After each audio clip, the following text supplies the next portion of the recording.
안녕하십니까. 저는 맘편하면 원장 김동욱입니다.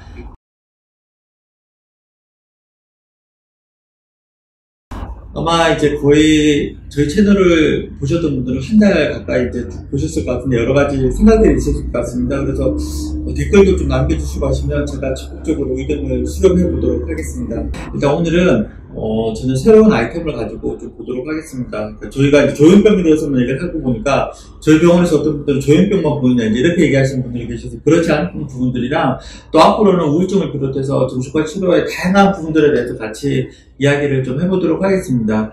그리고 아마 동의가 되신 분들 같은 경우에는 환자분들도 저희가 섭외를 해서 치료 과정에 있었던 얘기도 조금 더 편하게 전달하는 과정을 거치면 좋지 않을까 생각을 하는데 어떤 것들이 가능하니까 좋은 의견들이 있으면 적극적으로 주시면 반영하도록 하겠습니다. 오늘 말씀드리고 싶은 거는 최근에 화두가 되고 있는 그 중3 중2병인가요? 중2병에 대해서 말씀을 좀 드리고 싶습니다. 이 청소년 자해라든지 또 이 자살 이야기들이 상당히 많이 나오고 있는데요. 제가 보는 환자분들 중에 특히 이제 손목을 긋고 수차례가 아니죠. 수십 차례 긋고 그걸 이제 페이스북에 올려서 학교에서 문제가 되고 이것들이 사실은 기사에서만 본 게 아니라 저희 병원에서 거의 뭐 일주일에 한두 번씩은 꼭 보게 되는 부분이 있어가지고 그래서 이것들이 정말 사회적으로 심각한 문제구나. 또 이 부분들에서 보호자분들 또한 얼마나 불안해하실까 하는 생각을 하게 됩니다. 그래서 그런 관점에서 어떻게 하면 도움이 될까 고민하다가 오늘 시간을 좀 마련해 봤습니다.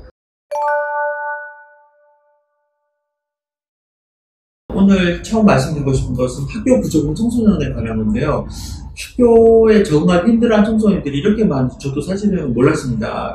제가 이제 예전에 근무하던 병원에서 처음에 이제 학교 부적응 청소년들 데리고 프로그램을 한다고 했을 때 과연 누가 올 것인가. 실제로 프로그램을 낮에 올 친구들이 있을까 고민했었는데 한 달이 지나고 두 달이 지나니까 한 명, 두 명 모이더니 거의 10명이 넘는 친구들이 모여서 이제 프로그램을 하게 되는 부분들이 생겼습니다. 그래서 프로그램을 하면서도 이 친구들이 왜 이렇게 학교를 가지 않을까? 그게 계속 궁금했거든요. 그래서 2년 내내 궁금했던 게 프로그램을 하고 이해를 하려고 했지만 뭔가 답답하고 힘든 부분들이 있었습니다. 2년째 프로그램 거의 다 끝나갈 때 제가 그 친구들에게 왜 학교에 가기 싫은지 그림으로 표현해달라고 말씀을 드렸거든요. 그런데 제가 깜짝 놀랐던 거는 정말 깜짝 놀랐습니다. 깜짝 놀랐던 거는 10명이 넘는 친구들이 거의 비슷한 형태의 그림을 그렸다는 것입니다.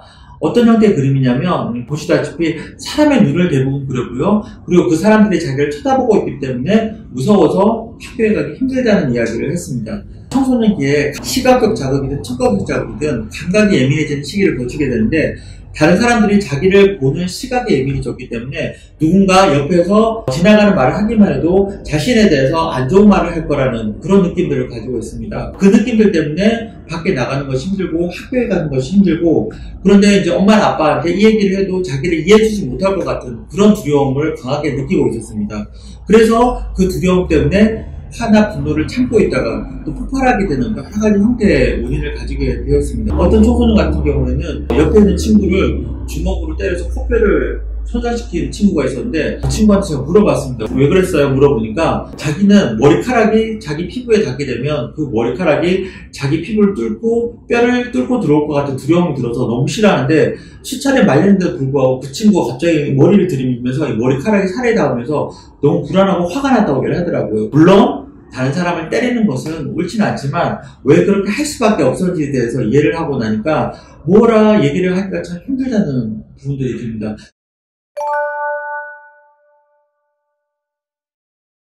아마 화를 잘 내는 부모님들이 있으실 텐데요. 대화를 할 때 첫 번째 스텝으로 가장 중요한 것은 어떤 일이 있었는지 아닌지 잘못했는지 확인을 한다 그러면 계속 맞다 틀리다 거짓말을 했는지 안 했는지 싸움밖에 되지 않는 경우들이 있습니다. 이럴 경우에 가장 중요한 점은 일단은 감각에 대해서 얘기를 해보시는 것이 좋을 것 같습니다. 혹여 자기 전에 삐소리가 들리지 않는지 아니면 누가 옆에 다가와서 만졌을 때 힘들게 느껴지지 않는지 아니면 다른 사람들이 쳐다보는 시선이 부담스럽거나 두렵지 않은지 그런 얘기들을 하다 보면 어느 순간인가 공감대가 형성이 되면서 대화를 이어나갈 수 있는 힘이 생기게 됩니다. 그래서 그런 부분들에 대해서 접근 방법을 바꾸어 보시면 훨씬 더 진전된 대화를 할 수 있게 되지 않을까 생각을 하게 됩니다. 자살 사고가 있는 친구들에 대해서 뇌파 사진을 찍어보면요, 뇌파가 이 빨갛게 된 부분들을 많이 보이실 거예요. 뇌가 흥분되었다는 부분들을 볼 수가 있습니다. 세타파도 있고 베타파도 있고 두 가지 파가 흥분된 부분들이 가장 흔한데요. 자살이나 자해가 있는 청소년들 같은 경우에는 단순히 그 심리적으로 변화가 있고 질풍노도의 시기를 거치는 것이 아니라 일정한 시기만큼의 뇌 흥분도가 올라가고 감각에 민감하기 때문에 그런 과정을 거친다고 보시면 될 것 같습니다. 청소년기에 죽고 싶어하는 생각을 할 수도 있고요. 친구들과 다툴 수도 있습니다. 그런데 문제는 학교에 일주일, 2주, 3주 별석이 계속 빚어지면서 가기 싫어하는 것들이 지속된다든지 습관적으로 자해를 하기 시작해서 페이스북이 되었던 SNS에 노출시키는 부분들로 진행이 된다면, 그리고 또 안 믿으시는 분들이 있지만 어떤 친구 같은 경우에는 부모님의 지갑을 가져서 타마김밥을 300만 원어치 사는 친구를 봤습니다. 지갑에 돈을 가져갈 수도 있겠죠. 근데 이제 그 정도가 아니라 정말 사회적으로 문제가 될 정도가 있다면, 그리고 학교에서 선생님에게 화를 내고 말대답을 할 수도 있겠죠. 그게 청소년의 특권일 수도 있겠죠. 하지만 문제는 선생님이 있는데 화를 심각하게 내서 정말 선생님 입장에서는 마음이 힘들 정도로 공격적으로 화를 낸다든지 그런 부분들이 반복이 된다 그러면 단순히 심리적인 부분으로만 이해하기 힘든 부분들이 있을 것 같습니다. 청소년이 가장 중요한 이유가 인간의 뇌가 전두엽이 발달하게 되는데 언제까지 성장을 하게 되냐면 대부분 20대 초반까지 성장을 하게 됩니다. 20대 초반 이전에 청소년기에 치료가 잘 되면 우울하고 또 자해를 하는 성향이나 이런 것들이 다른 사람들과의 관계에서 영향을 미치지 않고 전두엽 기능이 회복이 돼서 정상적인 사회생활이 가능해지는데, 문제는 20대까지 연결이 되게 되면 이것들이 뇌에 고정되기 때문에 하나의 성향처럼 굳어질 수가 있습니다. 그렇다 그러면 사회적인 관계에서 손상을 많이 받게 되고요. 청소년 삶에 있어서 미래까지 연결될 수가 있습니다. 만약에 청소년 문제가 지금 있다 그러면요, 가급적 빠른 시일 내에 적절한 치료를 받는 것이 회복에 도움이 될 것 같습니다.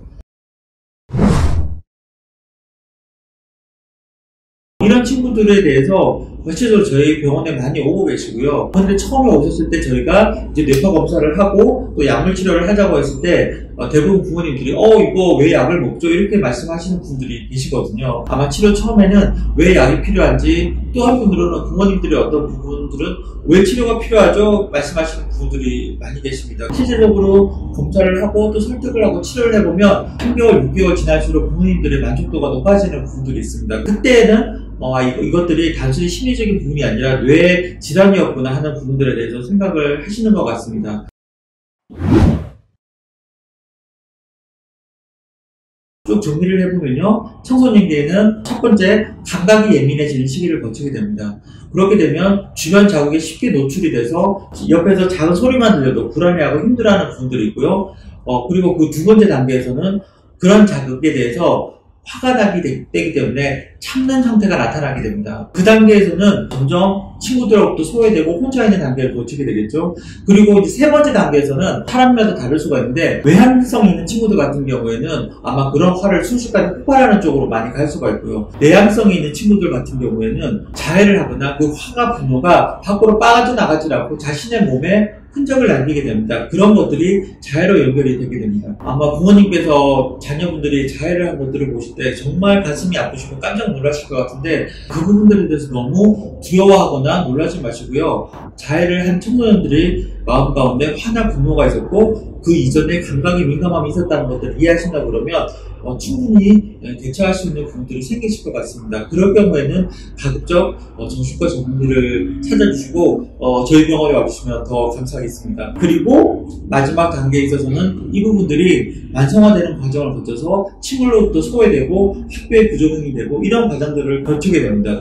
그래서 이러한 부분들에 대해서 치료를 했을 때 실제적으로 많은 효과들을 볼 수 있고요. 또 학교에 적응하게 되는 과정들이 회복되는 부분들을 많이 볼 수가 있습니다. 혹시나 주변의 청소년들이 자해를 하거나 또 행동 문제가 심각해서 걱정이 되실 때 마음 편한 의원을 기억해 주시면 감사하겠습니다. 이런 과정들을 통해서 청소년들의 삶이 바뀌는 과정들이 정말 많아졌으면 좋겠고요. 그리고 청소년들의 마음에 아픔이나 상처가 있다 그러면 그 부분들이 정말로 회복될 수 있는 부분들이 있었으면 좋겠습니다. 청소년들이 정말 미래의 꿈이고 희망인데, 정말 이 소중한 시간들을 자신을 괴롭히고 또 다른 사람들과 소외된 과정을 거치는 것이 아니라 오히려 미래를 통해서 자신을 변화시키는 과정으로 거쳤으면 좋겠습니다.